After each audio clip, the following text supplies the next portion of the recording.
കലൂർ രാജ്യാന്തര സ്റ്റേഡിയത്തിന്റെ സുരക്ഷയിൽ ആശങ്കയൊഴിയുന്നില്ല. കോൺക്രീറ്റ് പാളികളിൽ വലിയ രീതിയിലുള്ള വിള്ളലുകൾ വീണു. അറ്റകുറ്റപ്പണികൾ നടത്തിയെന്ന് ആവർത്തിക്കുമ്പോഴും നിർമ്മാണ മാനദണ്ഡങ്ങളിലെ വീഴ്ചയാണ് ഈ വിള്ളലുകൾ വ്യക്തമാക്കുന്നത്.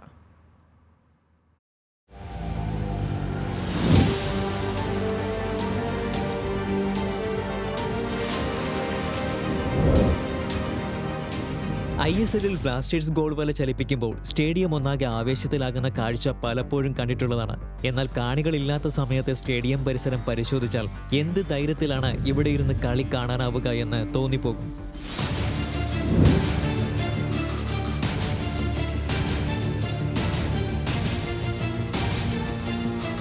മുകളിലുള്ള ഇരിപ്പിടങ്ങൾ മുഴുവൻ അപകട ഭീഷണിയിലാണ്. എപ്പോൾ വേണമെങ്കിലും അടർന്നു വീണേക്കാവുന്ന കോൺക്രീറ്റും തുരുമ്പെടുത്ത കമ്പികളുമാണ് മേൽക്കൂരയെയും തൂണുകളെയും താങ്ങി നിർത്തുന്നത്.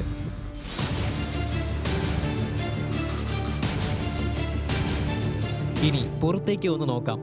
ഇത്രയും ബലഹീനമായ അവസ്ഥയിലും സ്റ്റേഡിയത്തിന് ചുറ്റും നൂറുകണക്കിന് കടകൾ പ്രവർത്തിക്കുന്നുണ്ട്. മത്സരങ്ങൾ നടക്കുന്ന സമയത്ത് തിരക്കുള്ളപ്പോൾ ഈ കടകൾ തുറന്ന് പ്രവർത്തിക്കുന്നത് അപകടം ക്ഷണിച്ചു വരുത്തും.